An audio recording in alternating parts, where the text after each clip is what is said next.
खुलुमबाय दुलाराय बर' फरायसा आफादनि आफादगिरि मानगोनां दिपेन बर' सारा जुदि बिदि एसेल' सुबुं अनजिमा गोनां बिटिआरआव मोननै मोनथाम रिजनेल पार्टी जोनोम जायोब्ला हारियाव गावस्रानाय फैनो हागौ नामा? सिगांनि बादि थासारि फैनो हागौ नामा? सिगांनि माने बै थै बोहैनाय बुथारग्लुंनायखौ बखिबाय थायो बिथांमोना। दा बेजों लोगोसे गोदानै राजखान्थि हान्जा दानायखौ दिपेन बर' सारा माबादि खोथाजों बुंदों आरो मस्ट इम्पर्टेन्ट खोथाया जाहैबाय बिटिआरनि बबे बबे दफाफ्राव मावफुंजाखो आरो बबे बबे आद्रा थाखो बेखौ बिथाङा खोन्थादों। Hello' everyone once second welcome back to the channel. दिनैनि गोदान भिडिअ नोंथां बयखौबो गोसो गोथारै बरायनानै लाबाय। लोगोसे आसा खालामो इसोरनो नोंथां बयबो मोजां दं। स' खोथाया जाहैबाय भिडिअखौ सावरायनायनि सिगां नैबे क्लिप्सखौ नोंथांमोना नायनानै लाग्रोदो। আৰু চুক্তিৰ ৰূপায়ণৰ কাম চলি আছে, কিছু দফা এতিয়াও আৰু কৰিবলৈ বাকী আছে।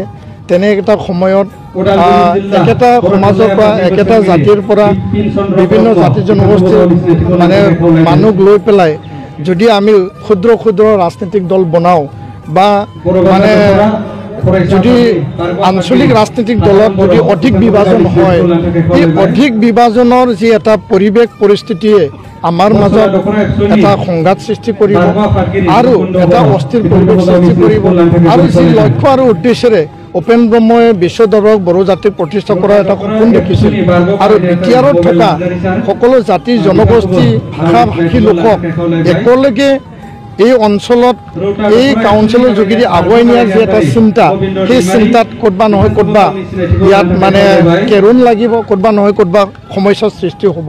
তো যিসকলে আবেগ বা বিভিন্ন তেওঁলোকৰ দুখ বেদনা মনত ৰাখি পেলাই দল গঠন কৰিছে, তেওঁলোকেও বুজিব লাগিব।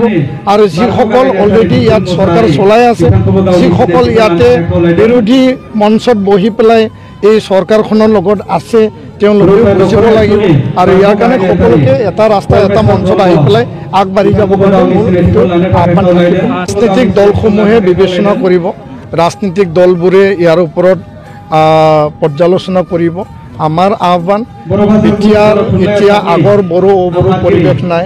বিটিআৰত আগৰ নিচিনা যি এটা সংঘাত সংঘৰ্ষ এতিয়া নাই, গুলি বাৰুদৰ পৰিৱেশ নাই, ধন দাবী হত্যা হিংসা অপহৰণৰ পৰিৱেশ নাই। বিটিআৰ এতিয়া শান্ত এটা সুস্থিৰ এটা শান্তি এটা বাতাবৰণেৰে এতিয়া আগুৱাই যাই আছে। निश्चय नोंथांमोना बुंनायखौ खोनानो मोनबाय, बुजिनानै लानो मोनबाय।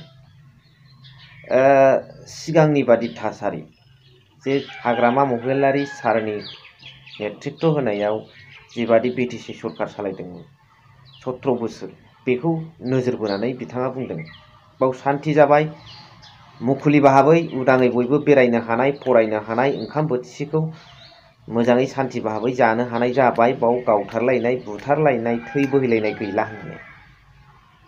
नाथाय बै समाव गन्दगलखौ सोरजिग्राया सोरमोन आरो बेफोरखौ लाबोफिननानै हारिनि गेजेराव गुलाय गुजायखौ जाहाथे बेबादि रायखांलायबाय थाया सारमोना।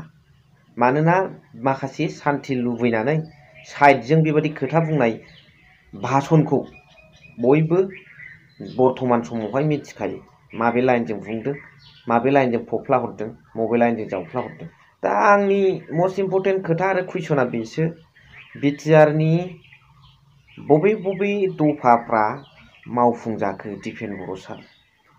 मानिनां दुलाराय बर' फरायसा आफादनि आफादगिरि बिथां सारा बुंबाय माखासे आद्रा थाबावनाय बिटिआरनि दफाखौ मावफुंनांगोन लासै लासै। आद्रा थाबावनाय मानि माखासेया मावफुंजाबाय, माखासे आद्रा दंबावो। दा बबेया आद्रा दं, बबेया मावफुंजाखै? 60टा गामि सनितपुर आरो बिश्वनाथ जिल्लानि 60टा गामिफ्रा हाबनाया मावफुंजाबाय आरो बिटिआरनि दफा मथे। नाथाय दाख्लैसो सासे बेक्तिया ससियेल मिडियानि गेजेरजों खोथा बुंदों जे बिथांमोननि जायगायावहाय पन्सायत सोलियोमोन। दा पन्सायतनिफ्राय जेबादि बिथांमोना सुबिदा मोननांगौमोन बा मोनबाय थायोमोन सिगाङाव, बेखौ बिटिआरआव हाब्बाय होननानै फोसावनाय लोगो लोगो बै सुबिदाफोरखौ बिथांमोना मोनाखै। बै 60 खान गाँव वोट बखबा करा সকলো ব্যক্তির এই অধিকারত পৰা এই প্রিভিলেজেসর পৰা বঞ্চিত হইগौ। এতিয়া কি কरिम दा मा खालामबावनो बिथांमोना पन्चायतनिफ्राय जिबादि सुबिदा मोननांगौमोन बिटिआरआव हाब्बाय नालाय बिसिडिसि जाबाय। दा फारसेथिं बिसिडिसि हिसाबै बा बिटिआरआव हाबनाय हिसाबै अफिसियेलि बिथांमोननि खामानि मावनांगौआ दासिमबो जायाखै। बेयाव मनिटरिं मोजाङै खालामनाय जायाखै, खालि खुगानि गेजेरजोंल' फोसावनाय जादों हाब्बाय। नाथाय हाबखांनायनि उनावबो अफिसियेलि जेबो जायैखाय बिथांमोना बिटिसिनि जेनोखि राइट्स एन्ड प्रिभिलेजेस बेफोरखौ सुबिदाफोरखौ मोननो हायाखै। फारसेथिं पन्चायतजोंबो होजायाखिसै, खारन ओरै बिटिआरआव हाबखाबाय जेला। किन्तु अफिसियेलि खामानिया मोजाङै मनिटरिं खालामैनि थाखाय बे 60टा गामियाव बिटिआरनिफ्राय जिबादि सुबिदा मोननांगौ बेखौबो बिथांमोना एन्जय खालामनो मोनाखै। दा खोथाया मा थर्न फोरमायबाय माखासे गोरों गोरा व्यक्तिफ्रा जे आसाम सरकारनाव माखासे सुबिदाफोरखौ बिहैब्ला आसाम सरकारनि मावथिफोरा बुङो जाहैबाय दैदेनगिरिफ्रा जे नोंथांमोननिया बिटिआरआव हाबखाबाय आरो जों बिटिआरआव बिथांमोना गासिबो राइट्सनिफ्राय बन्चित अफिसियेलि जेबो गैया, बेयावबो जेबो मोननो हायाखै। दा खोथाया मा बेखौनो मा दफाखौ मावफुंजाबाय होननोसै नामा खुगाजों ओरै 60टा गामिया जाबाय, उमुक गफुरसिम सिमाखौ बारायनाय जाबाय। फिक्स खालामदो बबे कन्स्टिटुएन्सिजों थागोन बिथांमोना बिथांमोननि राइट टु भटखौ बिटिसि हिसाबै फिक्स खालामदो आरो बिथांमोननो जेबादि सुबिदा मोननांगौ बेखौ होदो। नाथाय फैबाय थानाय समासो खिन्थासिगोन। बेखौ आं एग्जाम्पल हिसाबै मोनसे लाबोदों माखौ जाबाय होनदों दिपेन बर' सारा। आरो लोगोसे आद्रा थाबावनाया मा central university, factory, school college provincialise जानाय बेफोर मा आद्रा थाबाय। बड'फा इउएन ब्रह्म सारनि नामाव इनस्टिटिउट बेफोर मा आद्रा थाबाय।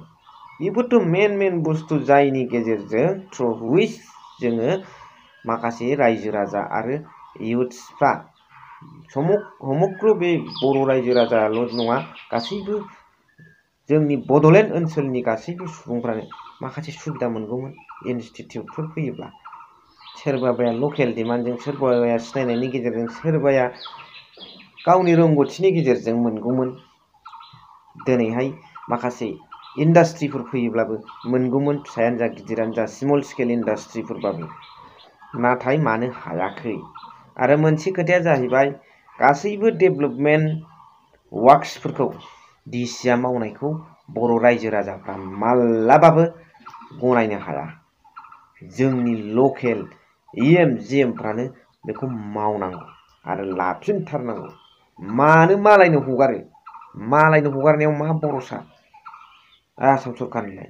जोंनो लानो हाया होमबा मानोथो गोरों गोरा एथ'ग्राब डक्टरेट जालायनाय सोरबा बिराद गोरों इएम जिएमफोर दं, मानो हाया, मानो हगारो बेखिनि खोथाखौ मानो साननो हाया। जों रायजो राजा आराम बुन्थायानो साननो हादोंब्ला नोंथांमोना मानो हाया। ना माबा मोनसे रहस्य दं सिङाव हगारनायनि। जरुर रायजो राजाफ्रा बेनि सायाव कमेन्ट स' भिडिअखौ जेखिनियाव फोजोबबाय। थेंक इउ फर वाचिं, लाभ इउ अल।